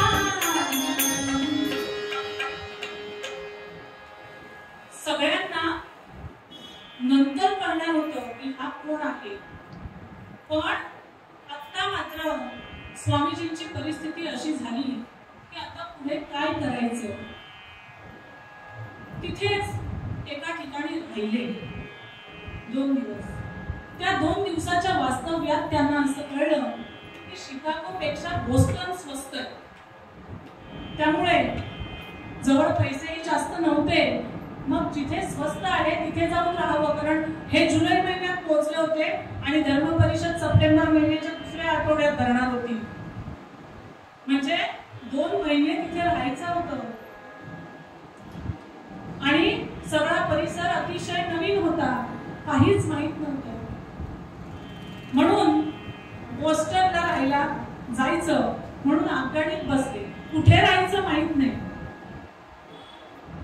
त्या जाताना आघाडीत त्यांच्या बाजूला एक श्रीमंत घरातली एक वृद्ध स्त्री येऊन बसली आणि त्यांच्या चेहऱ्यावरच्या तेजाने तिला कळलं की हे कोणी लहान साधे सामान्य कोणी नाही. तिने विचारपूस केली आणि म्हणाली की तुम्ही कुठेतरी कशाला राहता, त्याच्यापेक्षा तुम्ही माझं मोठं घर आहे बंगला, तिथे राहायला चला. स्वामीजींनाही बरं वाटलं की राहण्याची सोय तरी झाली, कारण जवळ पैसाही कमी होता आणि सगळा परदेश नवीन होता. त्या बाईंच्या घरी खरंच श्रीमंत होत्या, त्या खूप मोठा त्यांचा बंगला होता. स्वामीजींना नेऊन ठेवलं. तिथे राहायला तर झालं. रोजचे 15 रुपये या सगळ्यात स्वामीजींचे वाचत होते, कारण त्या बाईंकडे राहत असल्यामुळे राहण्याचा आणि खाण्याचा असं 15 रुपयांची त्यांचं वाचत होते रोज. पण बाकीचं जे काही होत होतं ते वेगळंच ना, कारण या बाईंनी आपल्या मैत्रिणींना वगैरे बोलवायला सुरुवात केली आणि एखादी प्रेक्षणीय वस्तू असावी तसं स्वामीजींना दाखवायला सुरुवात केली की आमच्याकडे बघा कोण यती आलेत, आमच्याकडे बघा कोण यती आलेत. म्हणजे ते स्वामीजींना असं वाटायचं, इतकं अपमानास्पद वाटायचं. पण करणार काय? हा नाही पैसा परदेश अवघा नव्हता, नाही पैसा परदेश अवघा नव्हता, धर्म परिषदेचा नियमही अनोखा, धर्म परिषदेचा नियमही अनोखा, 2 महिन्यांचा काळ ते सोया, 2 महिन्यांचा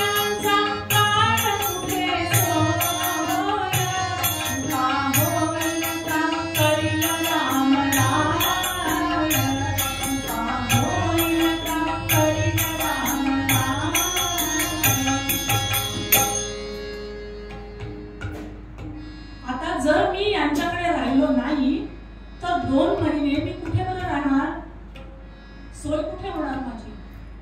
पण त्याच्यात एक दुःखात सुख असं होतं की ती खूप बडी असामी होती तिथली, ते जे कोणी कुटुंब होते ते.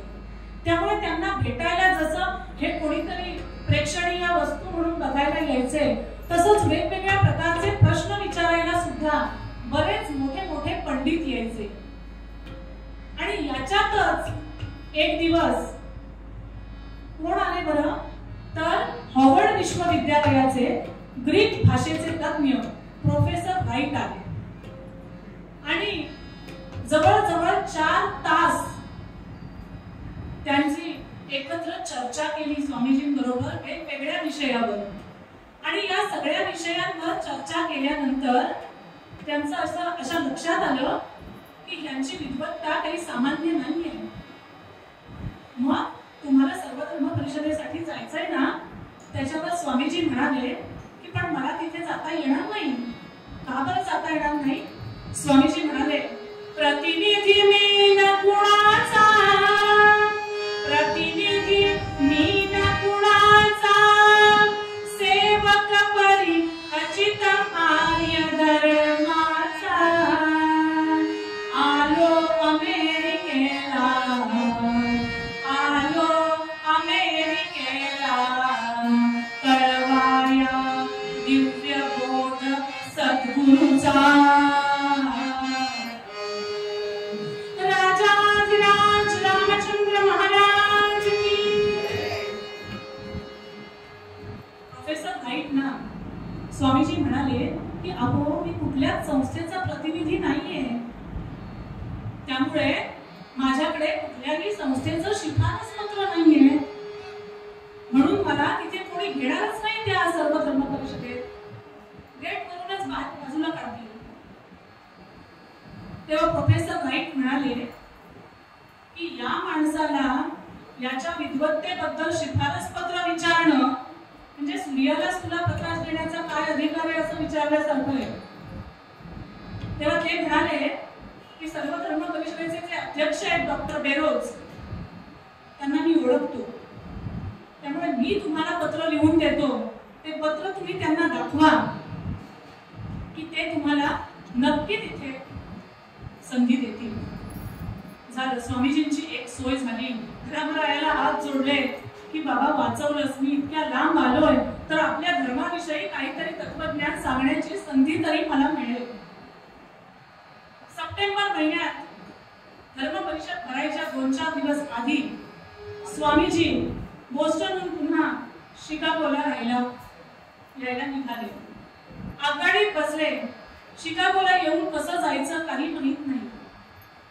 मग पुन्हा एकदा आगगाडीत एक व्यापारी होते. ते व्यापारी म्हणाले, मला माहित आहे धर्म परिषद कुठे भरणार आहे. आणि प्रोफेसर व्हाईटनी तर इतकं लिहून दिलेलं होतं त्या शिफारस पत्रात की जिथे सगळ्या बाकीच्या धर्मीयांचे जे कोणी प्रतिनिधी आलेले आहेत त्यांची राहण्याची सोय जिथे केलेली आहे तिथेच स्वामीजींची राहण्याची सोय व्हायला हवी. त्यांची खानपानाची सोय जिथे केलेली आहे तिथेच स्वामीजींची सोय व्हायला हवी. इतकी या माणसाची विद्वत्ता मोठी आहे असं शिफारस पत्र स्वामीजींकडे होतं. पण ते तिथे पोहोचतील तेव्हा. शिकागोला मी तुम्हाला उतरायला मदत करतो आणि मी तुम्हाला सर्वधर्म परिषद जिथे भरणार आहे तिथपर्यंत घेऊन जातो असं त्या व्यापाऱ्यांनी सांगितलं. खरं, पण स्वतःच्या सवयीप्रमाणे शिकागो स्टेशन आल्यानंतर पुढे चालून गेलं. झालं, संध्याकाळची वेळ होती. परत काय करायचं आता? संध्याकाळची वेळ होती, राहण्याची सोय नाही. शेवटी एका छोट्याशा खोक्यात शिकागो रेल्वे स्टेशनवर रात्री थंडीत कुडकुडत आकाशाकडे डोळे लावून हा आपला योद्धा काय करावं या विवंचनेत त्या स्टेशनवरच झोपला हो. पण एकाही अमेरिकन लोका माणसाला त्याची दया आली नाही. शेवटी सकाळी उठला आणि त्या तिरमिरीतच चालत जिकडे वाट फुटेल तिकडे चालत चालत चालला होता. तेवढ्यात एक झाड दिसलं. त्याला पार केलेला होता त्या पारावर जाऊन स्वामीजी बसले, हात जोडले आणि रामरायाची प्रार्थना केली की रामराया, अरे एवढा दूर साता समुद्रा पलीकडे मला याच्यासाठी आणलंस का की प्रत्येक गोष्टीत अडचणीच यायला हव्यात का? मला त्या सर्व धर्म परिषदेसाठी जायचं होतं तर मी त्यातल्या कुठल्याच संस्थेचा प्रतिनिधी नाही. आता माझ्याकडे शिफारस पत्र आहे तर कसं जायचं हेच मला माहित नाही. अजून किती परीक्षा बक्षीस रे माझी रामराया. आणि कर्मधर्म संयोगाने असं म्हणतात ना की खऱ्या भक्ताची हाक परमेश्वर ऐकतो. तसंच झालं. रामरायांनी हाक ऐकली हो. आणि समोरच्याच बंगल्यातली एक स्त्री आली, मिसेस हेड त्यांचं नाव. त्या आल्या आणि त्यांच्याकडे बघून त्यांची विचारपूस केली, तुम्हाला सर्वधर्म परिषदेला जायचंय का? असं येऊन एकदम विचारल्यानंतर स्वामीजींना आश्चर्यच वाटलं. ते म्हणाले हो. मग ठीक आहे म्हणाले, आम्ही दोघं सुद्धा श्रोते म्हणून त्या सर्वधर्म परिषदेत सहभागी होणार आहोत. त्यामुळे आम्ही जाणार आहोत सर्वधर्म परिषदेला. तेव्हा तुम्ही आमच्या घरी चला, स्नानाधिक सगळं आवरा आणि आमच्या बरोबरच तुम्ही सुद्धा त्या ठिकाणी आमच्या बरोबर चला. रामरायाला हात जोडले स्वामीजींनी की ऐकलीस माझी हाक. आता या दोन ते जे दाम्पत्य होतं, मिसेस हेल आणि त्यांचे जे यजमान होते ते दोघे आणि स्वामीजी, सगळं आवरून सर्व धर्म परिषद जिथे भरणार होती त्या हॉलमध्ये येऊन पोहोचले. हॉलमध्ये पोहोचल्यानंतर खचाखच प्रेक्षागृह भरलेलं होतं आणि सगळे आलेले जे प्रतिनिधी होते, 12 वेगवेगळ्या धर्माचे प्रतिनिधी तिथे आलेले होते आपापल्या धर्माविषयी प्रवचन करण्यासाठी. त्याच्यातच स्वामीजींनाही संधी मिळालेली होती. त्यामुळे स्वामीजीही होते. सगळेजण आले. आल्यानंतर मंचावर ते सगळे उपस्थित झाल्यानंतर टाळ्यांचा कडकडाट झाला आणि सगळ्यांनी त्यांचं स्वागत केलं. आणि मग एकेका जे जे प्रतिनिधी होते त्या प्रत्येकांना आपापल्या धर्माविषयी बोलायची संधी मिळाली. आणि तिसरा प्रहर होईपर्यंत स्वामीजींचा काही नंबर आलेला नव्हता.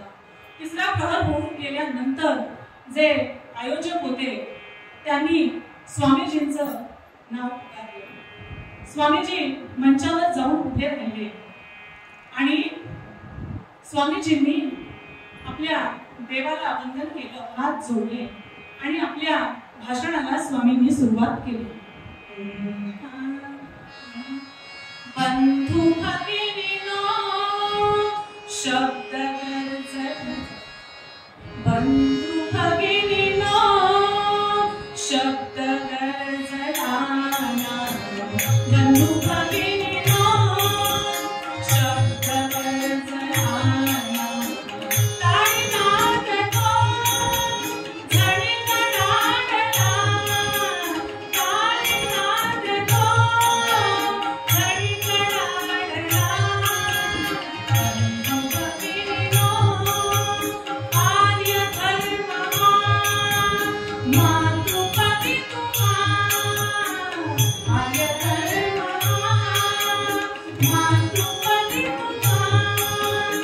इदम पंथाची देतुरे आम्हा, इदम पंथाची देतुरे आम्हा. बंधू भगिनीनो शब्द गरजला, बंधू भगिनीनो भगिनीनो भगिनीनो. सगळ्यांना उद्देशून स्वामीजींनी आपल्या भाषणाला सुरुवात केली. माझ्या प्रिय बंधू भगिनींनो, हे नृत्य शब्द त्या सगळ्यांच्या अंतःकरणात प्रेमाचा पाझर फोडून गेले की ज्या भारताला आपण गांटी म्हणून इतके दिवस संबोधत होतो तिथे एवढं मोठं काहीतरी वैश्विक गोष्ट असेल असं आपल्याला वाटलंच नाही. आणि त्या भाषणांनी श्रोते इतके मंत्रमुग्ध झाले की त्याच्या पुढे सर्व धर्म परिषद जितके दिवस चालली, जवळजवळ तितके दिवस रोज स्वामीजींचं भाषण त्या सर्व धर्म परिषदेत होऊ लागलं. किंबहुना आपल्या भारतीय संस्कृतीचं वेड लागून त्याच्याविषयी आस्था निर्माण होऊन आपल्या धर्माचं तत्वज्ञान शिकण्यासाठी तिकडचे हजारो सज्जन स्वामीजींच्या पायाशी बसले. जणू पश्चिमेनं पूर्वाभिमुख होण्याचा सोहळाच झाला. आणि तिथल्या वृत्तपत्रांनी सुद्धा या सगळ्याची दखल घेतली. तिथल्या वृत्तपत्रात असं छापून आलं, undoubtedly he is the greatest figure in the parliament of religion. After hearing him, we are feeling that it is foolish to send our missionaries in such a learned nation.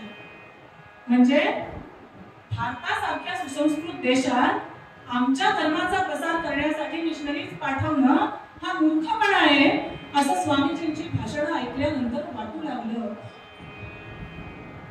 हे जे काम शेकडो वर्षांपूर्वी स्वामीजींनी केलं, कुठे अमेरिकेत जाऊन आपल्या हिंदू धर्माचं तत्वज्ञान अमेरिकेत पोहोचवलं, साता समुद्रा पलीकडे पोहोचवलं. कारण त्यावेळेला आपल्याकडचे लोक आपल्या धर्माविषयी चांगलंच बोलत होते आणि धर्माचंच आचरण करत होते. त्यामुळे आपल्या धर्माविषयीची माहिती लोकांपर्यंतच पोहोचवणं गरजेचं होतं. पण जे काम स्वामीजींनी त्यावेळेला केलं तेच काम आज आपल्याला आपल्याच देशातल्या धर्मविरोधी शहाण्यांसाठी करायला हवं, की जेणेकरून धर्म हा संपूर्ण मानव जातीच्या विकासासाठी, उत्कर्षासाठी, अभिवृद्धीसाठी, आनंदासाठी, अभ्युदयासाठी आणि शांतीसाठी सुद्धा निश्चित आहे हे आपल्याला समजवता येईल. आणि हे सगळं करायचं असेल तर आपल्याला काय करावं लागेल? तुकाराम महाराजांनी मूळ अभंगात जे सांगितलं ते करावं लागेल. धर्माचे पालन करणे पाखंड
माझ्याकडून घडली ती जेवढं त्यातलं तुम्हाला रुचलं असेल तेवढं तुमच्याकडे ठेवा. न रुचलेलं माझं आहे ते इथेच ठेवा.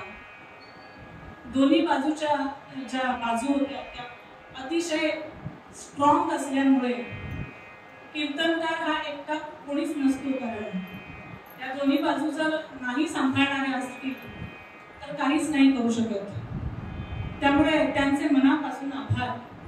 आणि गुरु परंपरेप्रमाणे एक श्लोक सांगते तेव्हा म्हणायचं आणि मग केलेली जी सेवा आहे ती विठुरायाच्या चरणी अर्पण करूया.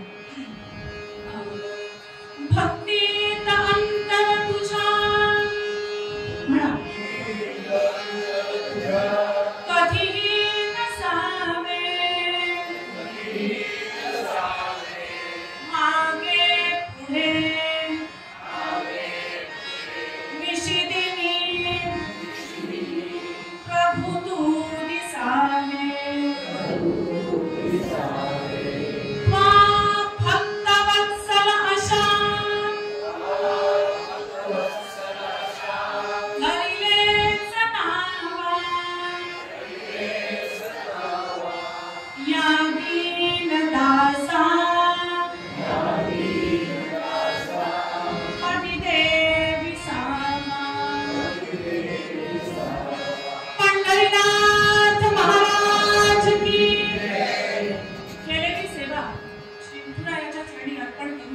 संतांनी जे मागणं मागितलं ते मागायचं. त्याची दान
सुखकर्ता